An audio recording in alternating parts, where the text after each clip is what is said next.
Ser podcast.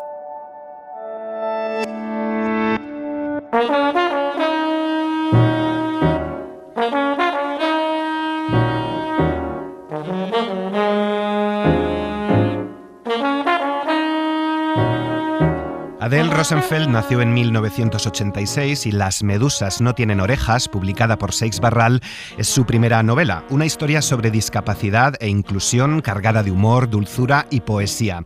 Nos cuenta la historia de Louise, con problemas de audición desde pequeña y que ha tenido que construir su identidad y su vida marcada por esta incapacidad invisible, en un entorno hostil y al que hace frente con imaginación.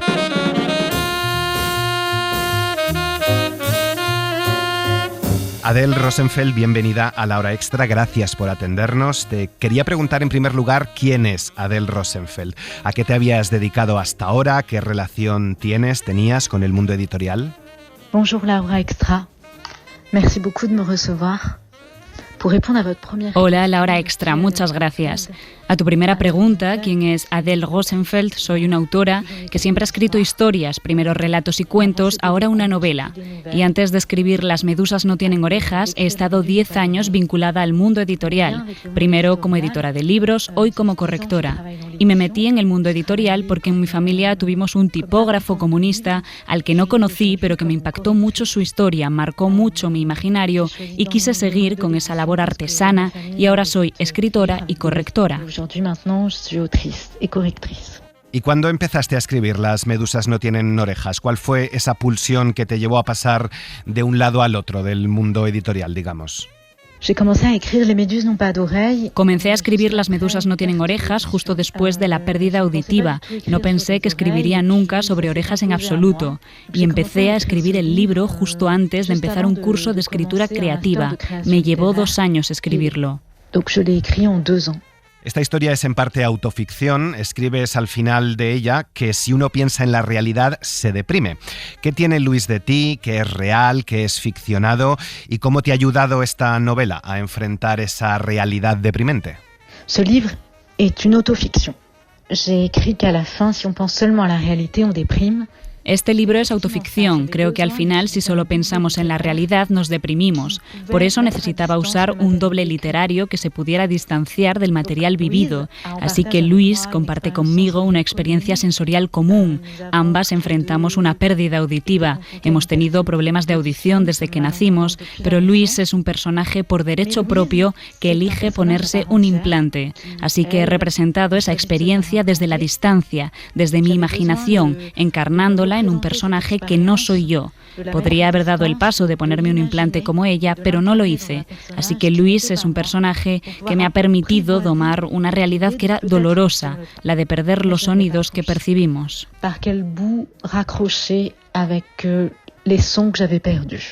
A propósito de la realidad, lo acabas de mencionar, desde el primer capítulo se hace patente el poder de la imaginación, la fuerza de la imaginación. Leo, lo que nos distingue de los animales y las plantas es la imaginación. La vida es un teatro simbólico. ¿Cómo te ha ayudado a ti la imaginación? No sé si es la poesía el mayor exponente de la imaginación, porque el libro es muy poético, con esas metáforas, esos personajes como el perro, el soldado o la mujer botánica o herborista. En tant que lectrice d'abord, je m'absorbe dans le pouvoir de l'imagination. En primer lugar, como lectora, me absorbe el poder de la imaginación y luego como escritora quise mostrar su fuerza, pero también sus límites, porque hay varios elementos importantes que quise abordar. Con la imaginación, con las palabras, la escritura y el hecho de contar historias en este teatro simbólico, podemos salir de nosotros mismos y transformar una historia dolorosa. También quería mostrar cómo la narradora, por ser sorda, su lenguaje está lleno de agujeros, que también es mi día a día. Y este doble literario mío tiene que llenar sus vacíos con la imaginación, imaginar las palabras que escucha mal, imaginar una realidad distorsionada por palabras que desaparecen, huecos en las frases que completa con imaginación. Y en esos huecos aparecen personajes imaginarios y sin sentido, como el soldado. Cada personaje simboliza un estado emocional de la narradora. El perro representa la rabia, el soldado la guerra entre sordos y oyentes y la lucha por mantenerse en pie. La mujer botánica representa ese archivo de sonidos desaparecidos y cómo la imaginación llena esos vacíos.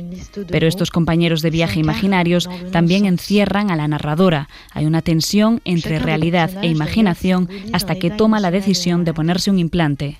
Jusqu'à la décision finale que prendra la narratrice. En la historia hay una descripción de muchos sentimientos. La vergüenza es uno de ellos, la vergüenza que sienten los sordos, los ciegos, los viejos o los enfermos mentales, Leo.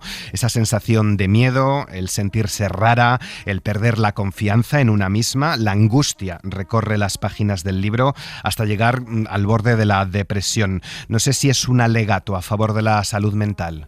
Dans le texte, il y a beaucoup de sentiments, il y a toute une palette de sentiments qui sont liés au handicap. En el texto hay muchos sentimientos, toda una paleta de sentimientos y sí, la vergüenza que sienten los sordos es uno de ellos. También la sensación de miedo ante lo desconocido, es decir, cuando pierden la audición, quedan completamente indefensos, ya no reconocen el mundo en el que se encuentran. Es un sentimiento próximo a la locura, a perder el contacto con la realidad. Y la sensación de miedo, también vinculada a la idea de ponerse un implante. ¿Qué efectos tendrá el implante? Es el sentirse diferente al resto y tratar de encontrarse a una misma y su lugar en el mundo. Así que sí, es un alegato a favor de la salud mental. Es un libro que muestra la resiliencia y la capacidad de los humanos para enfrentar problemas complejos, extremadamente complejos. Que les humains, face à des problématiques complexes, extrêmement complexes. ¿Y a ti te han faltado referentes, Adele? El no conocer a una persona sorda, el no leer historias de sordos, de sordas. No sé qué libros leías y qué libros has leído a raíz de la enfermedad. Oui, ça m'a manqué de ne pas connaître de personnes malentendantes, c'est vrai. De personas que son dans des parcours entre deux. Sí, echaba en falta no conocer a personas con discapacidad auditiva o a medio camino, con problemas muy similares para intercambiar impresiones. Cómo enfrentarse a un grupo cuando no les entiendes, cómo advertir en el colegio que no oyes, cómo enfrentarte a las personas que olvidan que tu discapacidad existe en la infancia. No sabía en absoluto cómo lidiar también con el sentimiento de indiferencia y exclusión, cómo deshacerme de la imagen que enviamos al resto de alguien estúpido porque no entendemos, porque nos da vergüenza. ¿Qué estrategia han seguido las personas que han experimentado todo esto? Esto lo reflejo en ese encuentro de Luis con otra persona sorda a través de su logopeda. Ella quiere conocerla para conocerse a sí misma, pero se da cuenta de que son dos realidades muy diferentes y que cada una se enfrenta de manera diferente a las cosas. Tiene otras formas de aprender. Se sentía como dos especies de un mismo pájaro que construyen su vida de forma diferente. Así que ella entiende que tiene que emprender sola su propio viaje.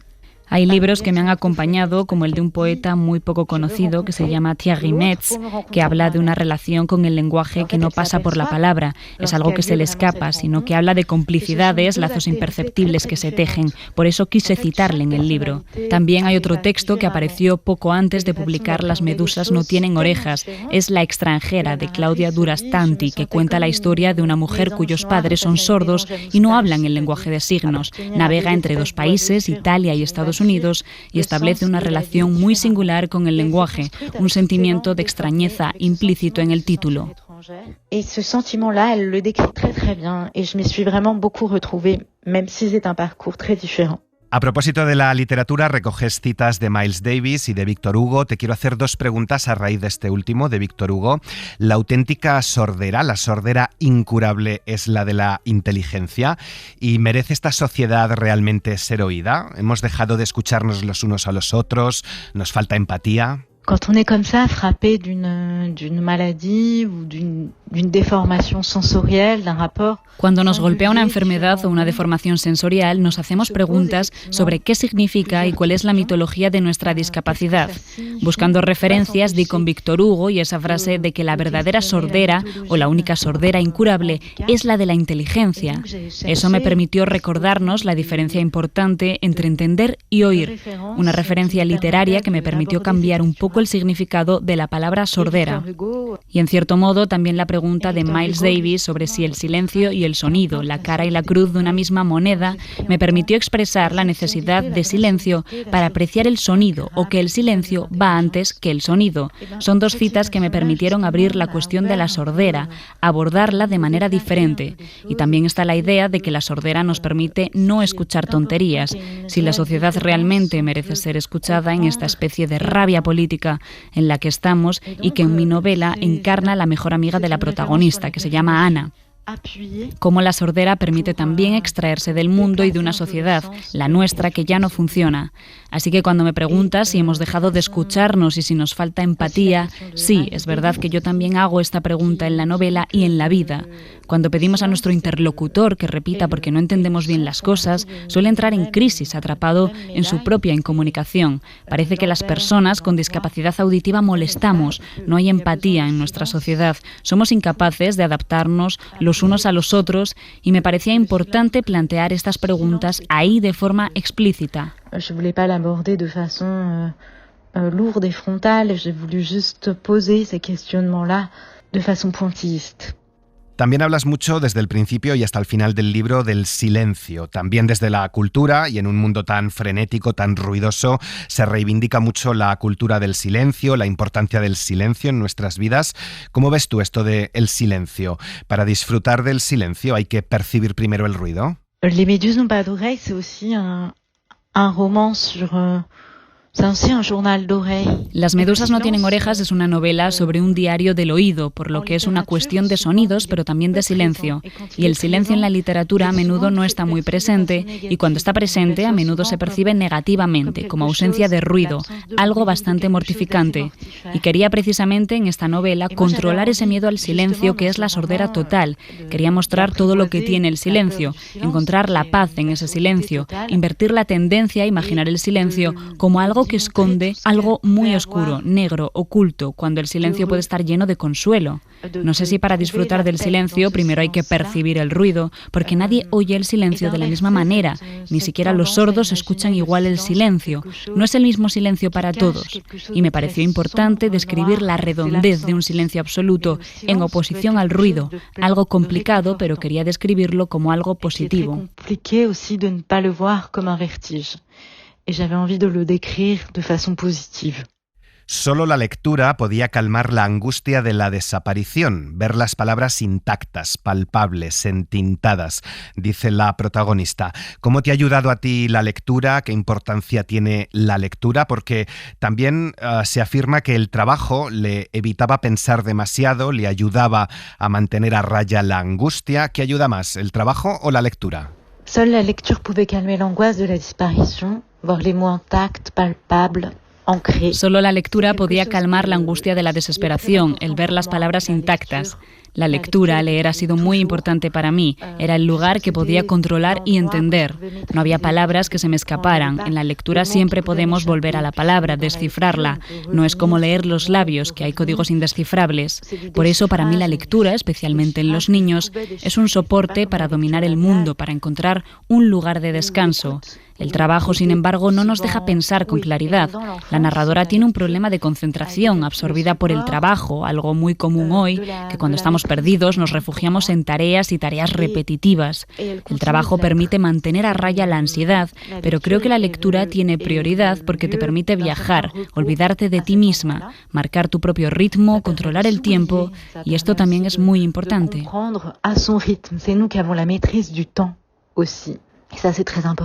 Hay otros sentimientos que me han parecido interesantes en la novela, el del duelo, la sensación de pérdida y el de desarraigo.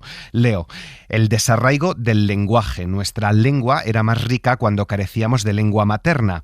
Al volverme sorda del todo, al olvidar mi lengua materna, quizás recuperaría ese fondo lingüístico universal. No sé cuál es ese fondo lingüístico universal, no sé si nos puedes desarrollar un poco más esta idea que me ha parecido interesante. En effet,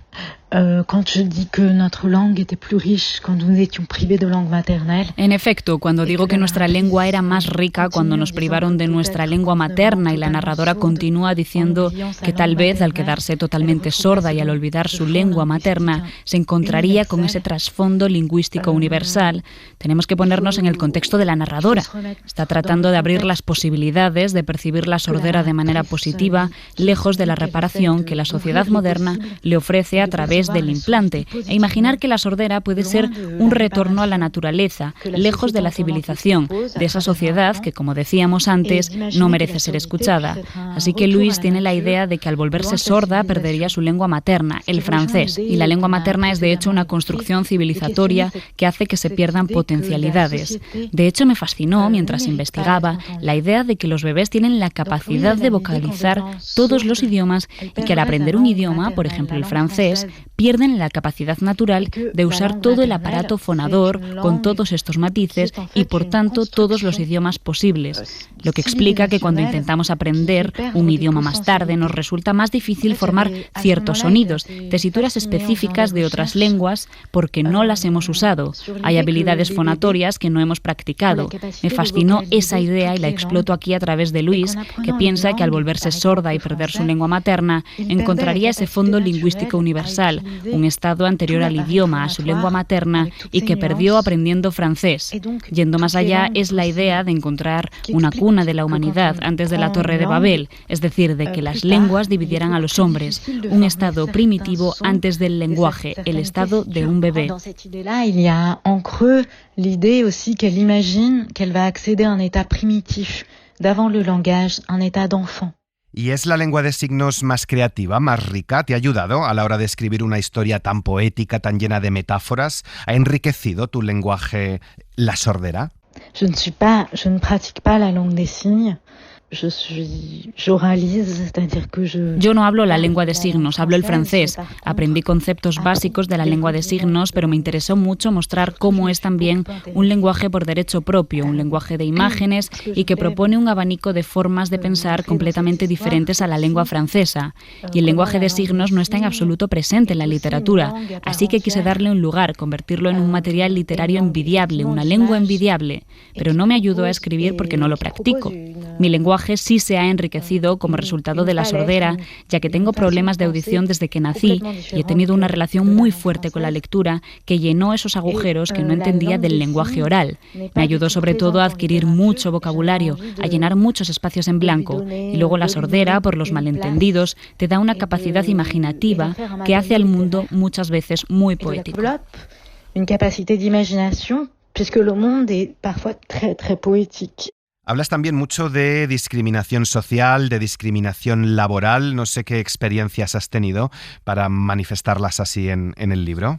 Je voulais que ce soit aussi un texte qui pose la question d'un handicap invisible dans un milieu professionnel. Quería que fuera también un texto que planteara la cuestión de una discapacidad invisible en un entorno profesional, un entorno violento donde es muy difícil aceptar la diferencia, donde se cuestiona constantemente tu rendimiento y plantea muchas preguntas sobre cómo vivimos en una sociedad donde hay mucho desempleo. Son entornos muy, muy competitivos y quería escenificar lo que significa tener una discapacidad como esta, que está evolucionando, una discapacidad en evolución, y lo complicado que es para una empresa manejar esta situación y cómo el sujeto que está experimentándola tiene una gran dificultad para explicar lo que le está sucediendo y para explicarlo en los términos propuestos por la empresa, un poco cínico, porque cuanto más audición perdía la narradora, más la degradaban. Quería mostrar también cómo las soluciones proporcionadas por las empresas a estas personas son percibidas con recelo por el resto de empleados, más en un momento de crisis económica y paro. Enseguida se instala una desconfianza porque consideran a estos empleados con discapacidad que están protegidos, el resto se siente en desventaja frente a ellos. Hay mucho cinismo en esta situación que describo en la novela. Al final la narradora se encuentra en un sótano del ayuntamiento trabajando con personas apátridas que no tienen identidad o cuya identidad ha sido hecha añicos. Me divertí señalando las situaciones de angustia del lado de la empresa y del empleado que tiene una discapacidad. De désarroi de part et d'autre, du côté de l'entreprise comme du côté du salarié qui a un handicap. ¿Y cómo manejas el humor? Porque es una situación muy dura, de angustia, como describe la protagonista, pero la verdad es que hay situaciones disparatadas, muchas fruto de la imaginación, esos diálogos imposibles. No sé si has tenido intención de usar cierto humor para destensar también un poco la situación dramática.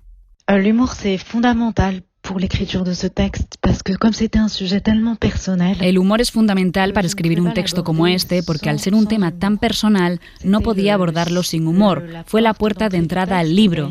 Además, en su primera versión, en los inicios era mucho más humorístico. Fui mucho más lejos, con cierto cinismo o humor absurdo. Pero a medida que avanzaba en la escritura, lo abordé más frontalmente, poniéndome a mí misma, desnudando al personaje, explorando cosas más íntimas. Y el humor era el resguardo de todo eso. Beaucoup plus intime, parce qu'il y avait l'humour. C'était le garde-fou. Pues Adèle Rosenfeld, muchas gracias por tu tiempo, mucha suerte. Et merci beaucoup. Muchas gracias por todas las preguntas, muchas gracias por esta entrevista. Adiós. Cadena SER. La radio.